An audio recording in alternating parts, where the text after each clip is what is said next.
Varicose veins కి సరైన చికిత్స కోసం సంప్రదించండి ఎవిస్ హాస్పిటల్. నమస్తే రమగారు. నమస్తే జయ. మహాశివరాత్రి శుభాకాంక్షలు అండి. మహాశివరాత్రి శుభాకాంక్షలు జయ. సుమన్ టీవీ ప్రేక్షకులందరికీ మహాశివరాత్రి శుభాకాంక్షలు. శివరాత్రి అనగానే మనకు ఫస్ట్గా గుర్తొచ్చేది జాగరణ అండ్ ఉపవాసం, ఈ రెండు కదండి. ఒక్కసారి వీటి గురించి మరొకసారి మాట్లాడుకుందామండి. ఏటా వచ్చేది చలికాలాన్ని పోగొడుతుంది, శివశివ అంటూ చలిపోతుందని చెప్పు. అవును, ఎవ్రీ ఇయర్ శివరాత్రి పర్వదినం సందర్భంగా మనం మాట్లాడుకుంటూనే ఉంటాం. 6 సంవత్సరాలు మాట్లాడాం. సంవత్సరం అంతా మనకి శివరాత్రులు వస్తాయి. ప్రతి నెలలోనూ మాస శివరాత్రి విశేషంగా చేసుకుంటారు.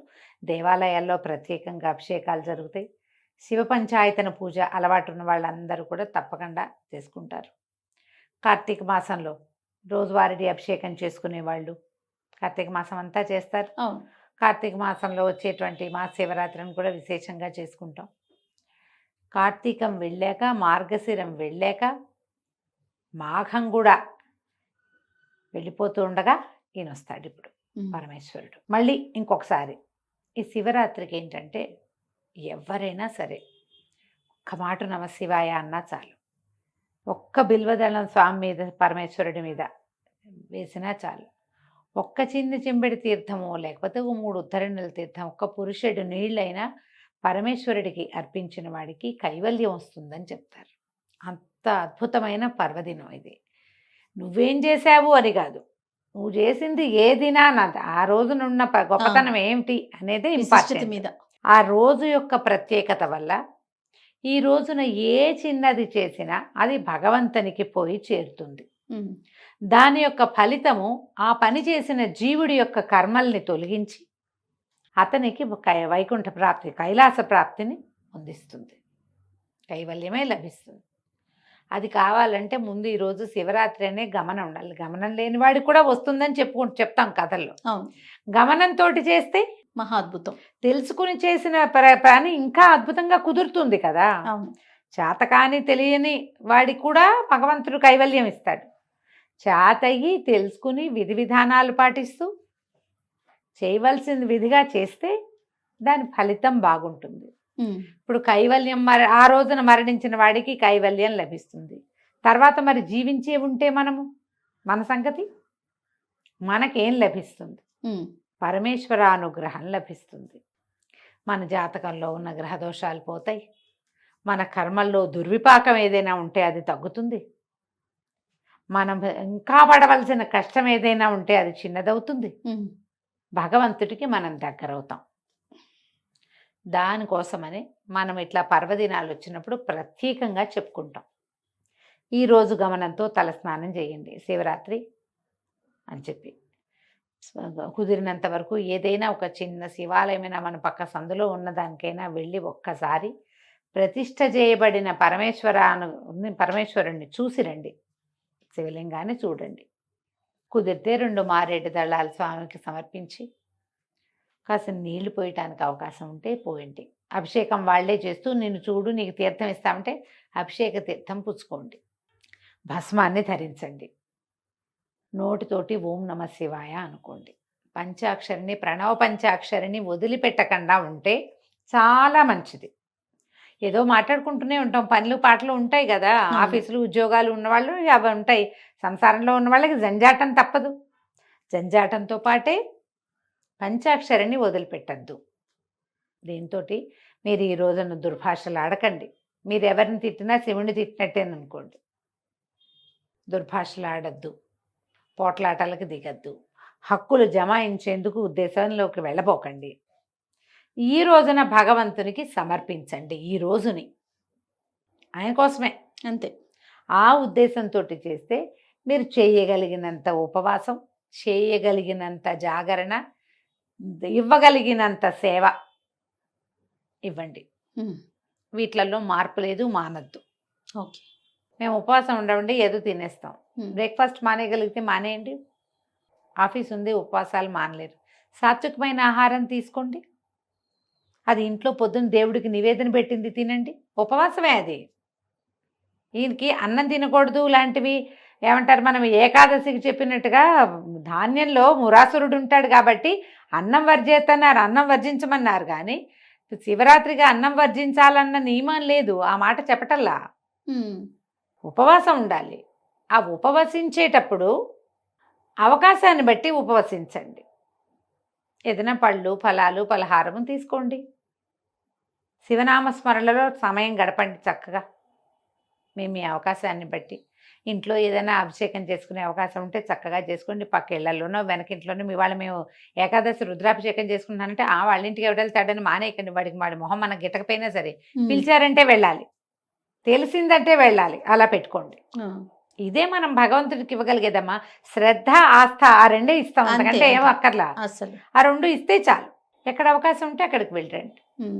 ఒక్కసారి వెళ్ళి అట్లా ఆ మంత్రం ఏదైనా మన చెవిని పడితే మనకు అర్థమైనా కాకపోయినా లోపల పేరుకునే మాలిన్యాలు పోతాయి.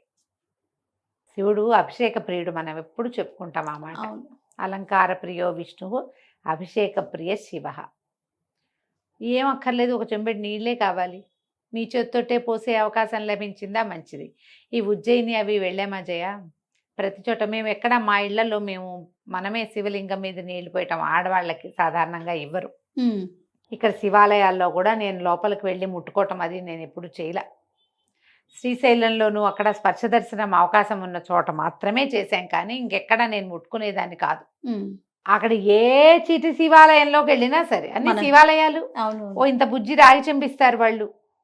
వారికి ఇవ్వండి అంటే అమ్మ మీరు కూడా తీసుకోండి నీళ్ళు పోయండి. పర్లి వైద్యనాథం వెళ్ళాం లాస్ట్ జనవరిలో, మనం చెప్పుకున్నాం వెళ్ళినప్పుడు. అదే మన షోలాపూర్ అవి కూడా వెళ్ళాము అప్పుడు. ఈ పర్లి వెళ్తే పెద్ద శివలింగం, వైద్యనాథ లింగం. నాన్న మా అబ్బాయి ఆయనకి ఇవ్వండి అంటే ఒప్పుకోలే. ఆ లోపల నడుచుకుడు ఆయన నీళ్ళు పోస్తారు, మీరు పోయండమ్మా అని ఒక చెంబు ఇచ్చి అబ్బాయి అమ్మగారికి ఇవ్వు అని మా అబ్బాయితో ఆ చెంబు నా చేతికి ఇచ్చేదాకా ఆయన ఊరుకోలే.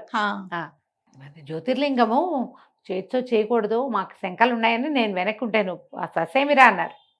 పోయిండమ్మా ప్రణవ పంచాక్షరి చేసుకుంటూ వాళ్ళు రుద్రం చదువుతున్నారు, ఈయన చదువుతారు రుద్రం, అది నడుస్తుంది. నా దారిని నేను పోసుకున్నాను అనమాట నీళ్ళు. అసలు ఈ మొత్తం ఉజ్జయిన్లో ఏ శివాలయం లోపలికి వెళ్ళినా ఓ చెంబెడి నీళ్లు శివుడి మీద పోసి బయటకు వచ్చాం. వద్దంటే వాళ్ళు ఒప్పుకోలే.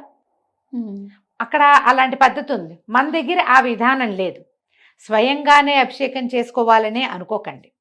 అవకాశాన్ని బట్టి మన దేవాలయాల్లో ఇక్కడ విధానం అర్చకుడిని అభిషేకం చేస్తారు. చూసి తరించండి అమ్మా చాలు, చూసినా చాలు.